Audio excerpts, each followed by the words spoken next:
Assalamualaikum warahmatullahi wabarakatuh. Kami dari kelompok 4 pada mata kuliah teori sastra.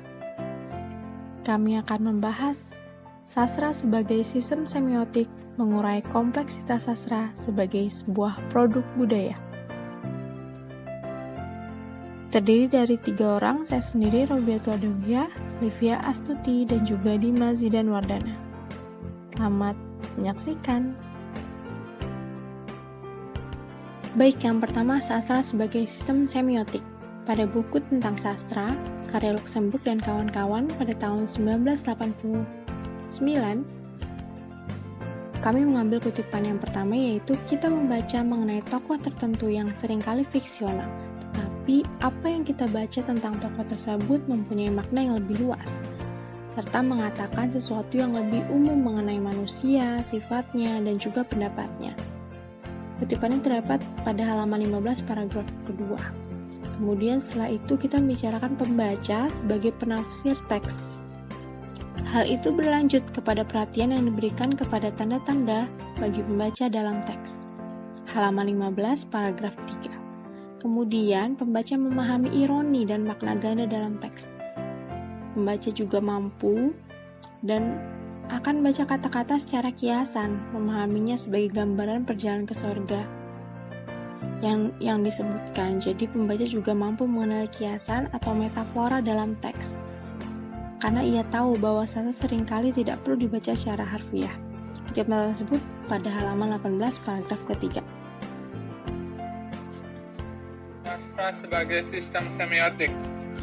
Dalam buku tentang sastra karya Luxemburg tahun 1989, kutipannya yaitu penggarapan bahan dapat mengakibatkan ambiguitas atau makna ganda. Bahasa sastra seringkali ditandai oleh kemungkinan untuk memberi arti yang bermacam-macam kepada kata, kalimat, dan bahan teks. Luxemburg halaman 20 paragraf 3. Dan kutipannya itu bahkan terkadang bacaan harfiah yang bermakna tunggal tidak mungkin dalam sejak Hans Rodehagen di bawah ini.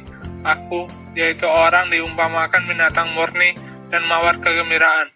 Dengan demikian, bacaan harfiah tidak dimungkinkan dan akibatnya ialah makna ganda. Penggarapan telah mengakibatkan keasingan dan memberikan pandangan baru terhadap kenyataan.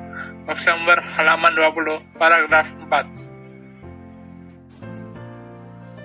Selanjutnya ada sastra sebagai sistem semiotik. Dalam buku Sastra dan Ilmu Sastra karya Aktif, kutipannya yang pertama ada teori dan ilmu sastra yang disebut umum lahir dari kebudayaan dan tradisi. Dunia barat dan sampai sekarang sebagian besar masih mempertahankan ciri-ciri kebarat-baratan ini. Halaman 8 paragraf 1. Yang kedua ada sastra dalam fungsinya sebagai gejala kemasyarakatan dan kebudayaan. Halaman 35 paragraf 2. Yang terakhir ada bahwa sastra tidak dapat diteliti dan dipahami secara ilmiah tanpa mengikutsertakan aspek kemasyarakatannya, yaitu tanpa memandanginya sebagai induk komunikasi, atau dengan istilah lain tanpa mendekati sastra sebagai tanda sik, atau dengan istilah yang sekarang sangat luas dipakai sebagai gejala semiotik. Halaman 36 paragraf 1. Sastra sebagai sistem semiotik. Buku Sastra dan Ilmu Sastra karya Ateo. Poin pertama, pada halaman 36 paragraf 2, bahasa adalah sebuah sistem tanda, dan tanda merupakan kesatuan antara dua aspek yang tidak terpisahkan satu sama lain.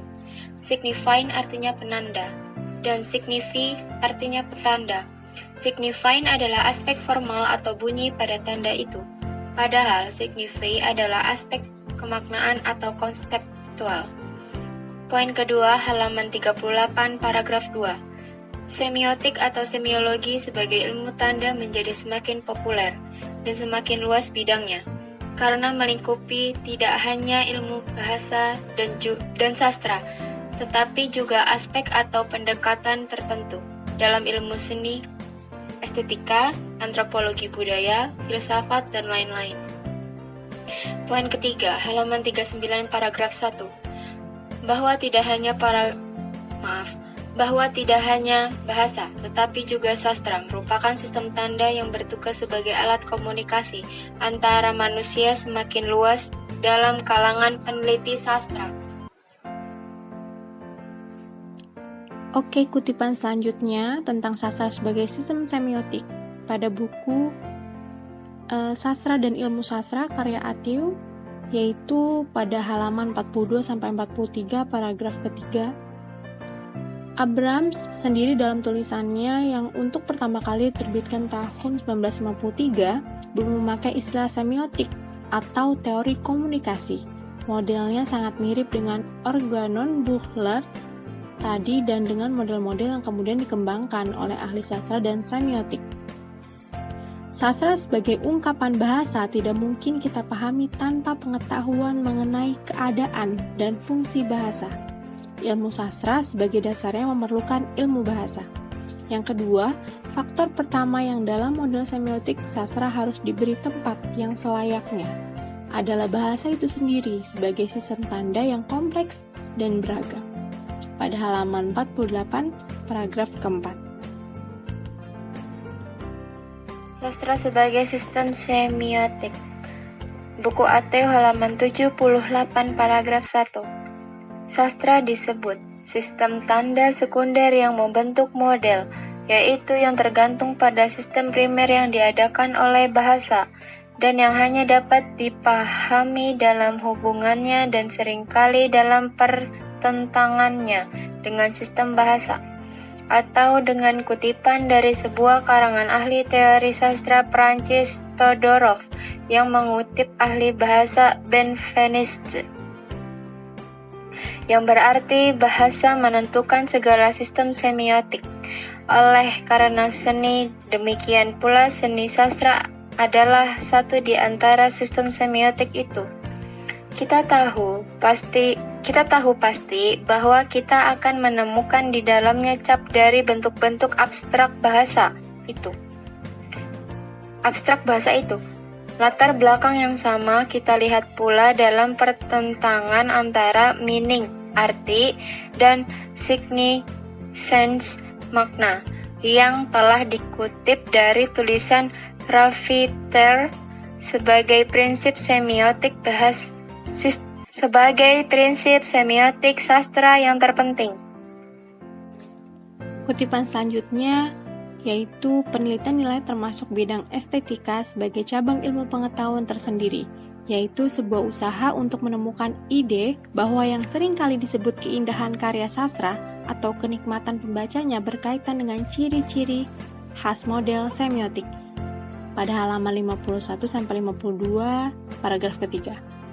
Selanjutnya, ada kutipan tentang sastra sebagai semiotik, jadi konsep intertekstualitas memainkan peranan yang sangat penting dalam semiotik sastra.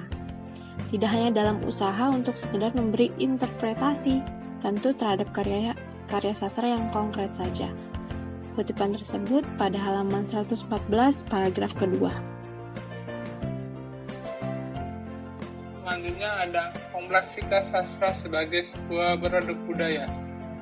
Dalam buku tentang sastra karya Luxemburg tahun 1989. Yang kutipan yang pertama ada pengertian intertekstualitas, menunjukkan bahwa kita menulis dan membaca dalam suatu interteks, suatu tradisi budaya, sosial, dan sastra yang tertuang dalam teks-teks. Teks sebagian bertumbuh pada konvensi sastra dan bahasa dan dipengaruhi oleh teks-teks sebelumnya.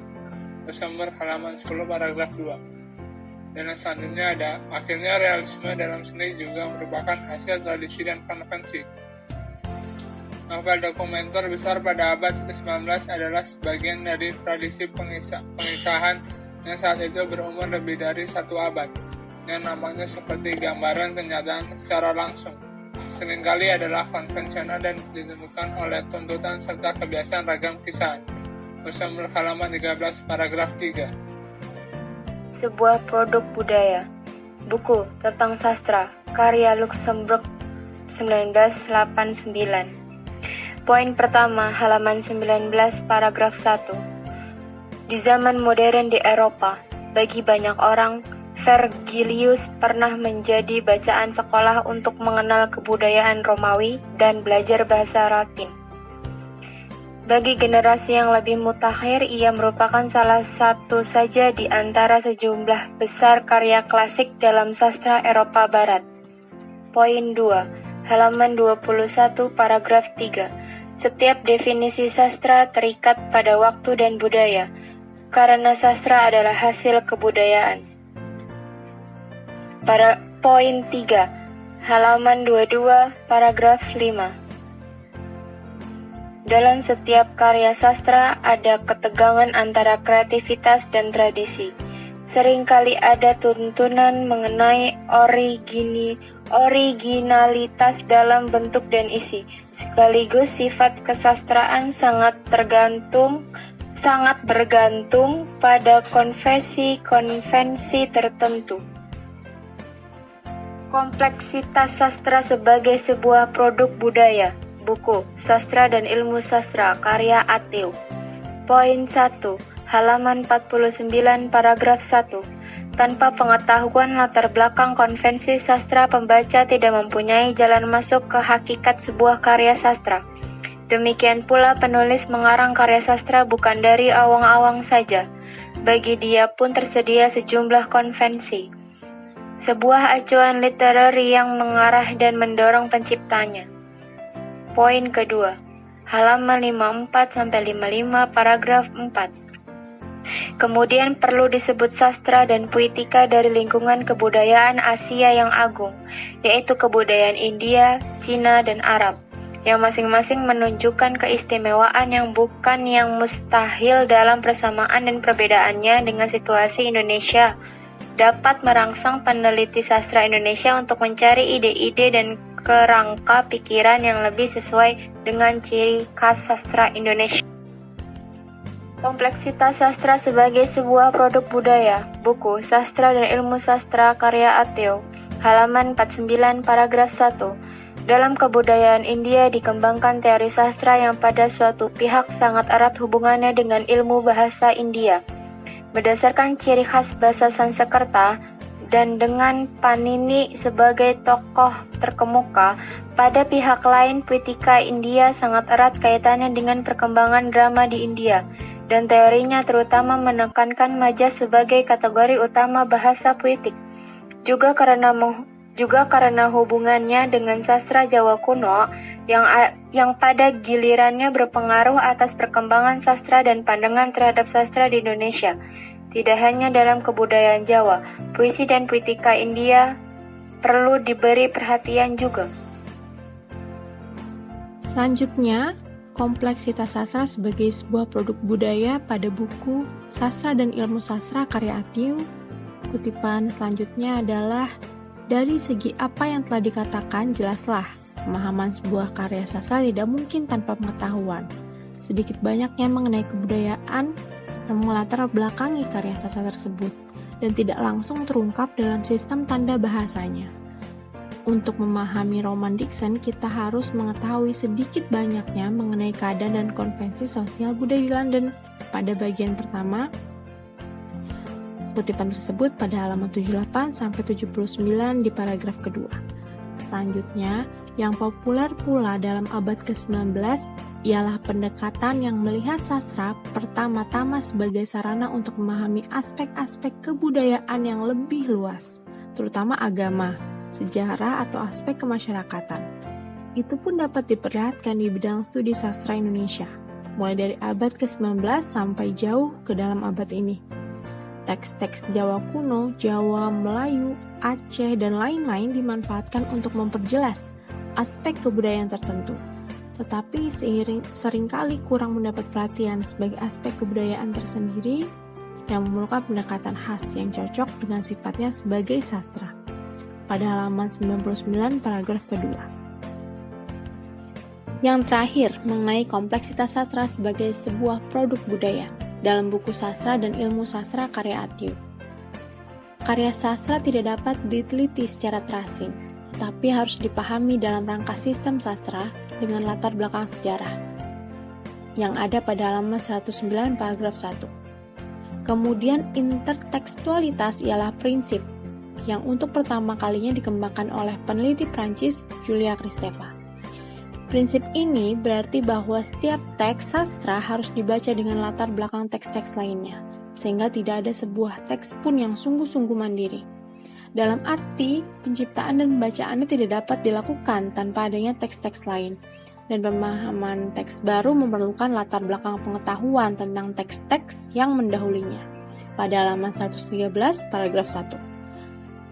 Tak dapat disangkal, prinsip intertekstualitas tak kurang pula suburnya untuk penelitian sastra di Indonesia dalam lingkup sastra Indonesia yang tradisional. Ada di halaman 114, paragraf kedua. Baiklah, cukup sekian dari kami, kelompok 4. Kurang lebihnya mohon maaf. Terima kasih telah menyaksikan. Wassalamualaikum warahmatullahi wabarakatuh.